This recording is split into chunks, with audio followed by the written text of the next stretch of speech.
Hey, what's up, fellas? And my delicious female fan, Steve Delicious, here with some more Call of Duty World War II gameplay, a little join in progress gameplay, and I do enjoy the rounds where some young man, obviously very frustrated with his performance the first 2 seconds of the round, decides to quit out, bail on his team, and you gotta come in there and rally the troops, try to pull out a win.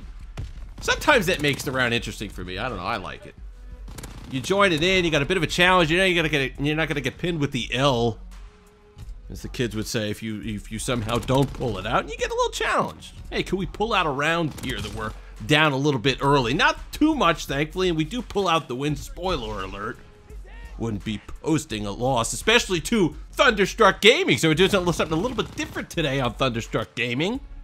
So of course we gotta thank Thunder, one of the last guys still out here doing it. Still out here pitching. Call of Duty commentaries, I love it.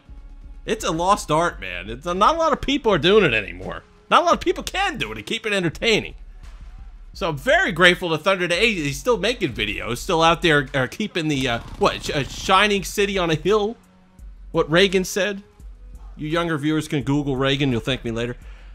But he's out there for the rest of us. For the COD commentators, they're still out here in the trenches. There's still someone out there like Thunder. Not only doing stuff for the community, but doing the commentaries himself. So thank you very much for that. But the topic of the video for today is very depressing for a lot of you, I'm sure. But unfortunately, I'm here to, spoiler alert, I went to the future.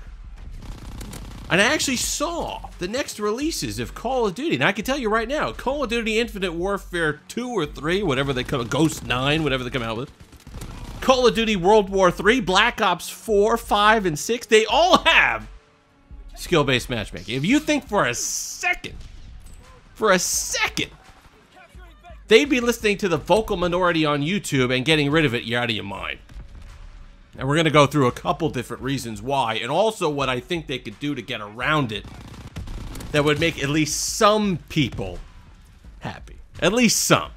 I know it'd be difficult to do, but I figured you're either part of the solution or you're part of the problem. So hopefully we could at least be part of the solution here for at least a few minutes.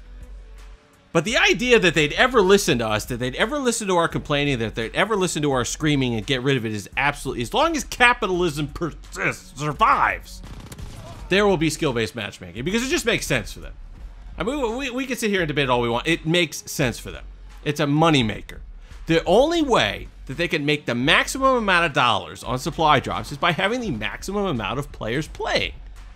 And by default, I'm guessing, the noobs are people who spend a lot of money. So the people who are bad will figure, whatever, I'll spend this money, I'll get this gun, whatever it is. They're worried about camos more than anything, even though I'm worried about camos. Very disappointed that Space Cats never made a return, by the way. I make sure to complain about that often.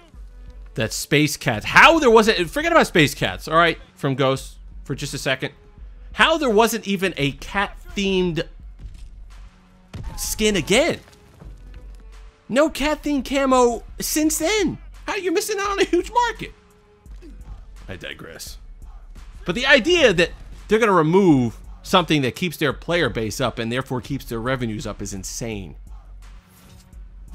You know the people. You know the people that get the game in November like everybody else because it's a huge event. Maybe you have friends like that who you play with, but by January, are they still on? No, because they're bad. They're tired of getting dumped on. They're tired of losing domination, 200 to 12. And going 4 and 20. So Activision's like, hold on. If we put the 4 and 20 people together, then we got something here. They think they're getting better. They think they're good. Their KD's getting closer to 1. The matches are more competitive. And they keep playing until March or April or May. They buy DLC, which isn't even a huge thing anymore. They're not getting their revenue from the DLC. They're getting it from the supply drops. We know this. But the thing that aggravates me is the fact that they send the people out who make their videos on YouTube or on their payroll, who get their access to Activision, and try to sell us on the fact that there isn't skill-based matchmaking. Just don't lie to us. Just be upfront with it. Don't make us look ridiculous. Don't make us look stupid Because you know for a fact, and Thunder proved, and there was videos that proved it, that you could be in a match with just by yourself, and it's super sweaty tryhards, and then you get in a group. I would do it myself. I party up with guys who, not bad, but they got maybe a 0.8, a 0.7 KD, and all of a sudden I'm getting in lobbies where I could kill 40 people. So it's in the game. Don't have your minions come out here and lie to us the entire time. It is frustrating as a consumer.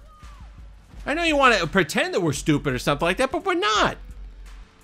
And here's a couple ways that I think that they can make it better. They used to do this, and I forget what it was called. I think it was basic training or something along those lines, where you could have it where you couldn't get in it after level 11 or something like that, and there were bots. Redo the whole thing. Take out the bots. Don't make it where there's anything like that. Make it all the levels. You could get in there at any point, at any prestige, at any rank. If you want a competitive game, that's where you go. But if you want a non-skill-based game, if you want to take random chance and just do it with connection, you have another playlist you could go to. Give people a choice, because I like competitive games. I'm not complaining about that, but sometimes your thumbs hurt after 10 of them in a row. You want one where you just could kind of relax. So if there were a playlist we could go to, is like, hey, let's get random matches. So not every match is 200 to 180, where it's decided in the last few minutes at one flag cap, one way or the other.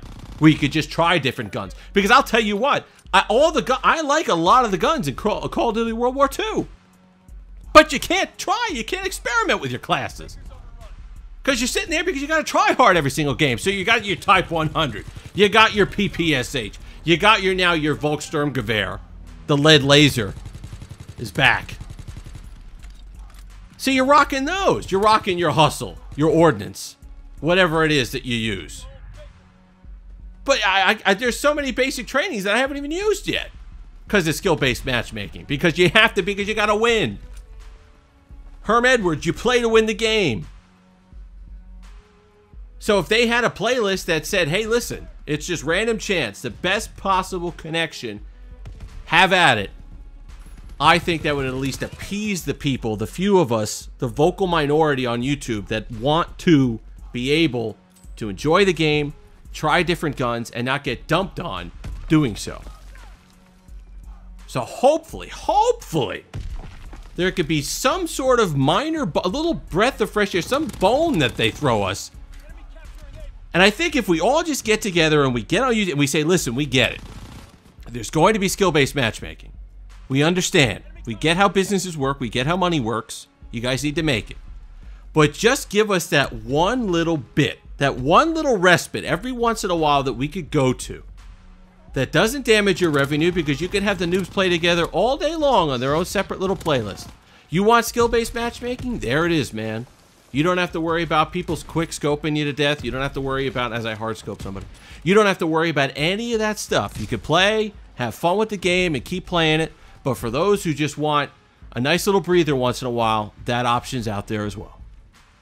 Hopefully,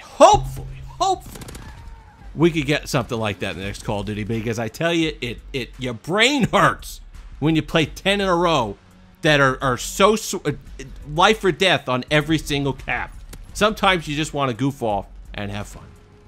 But that's it for us. If you've made it this far, like, comment, subscribe, all that fun stuff. Hopefully you come over to SteveAlicious84 on YouTube and have some fun over there. We make videos like this all the time.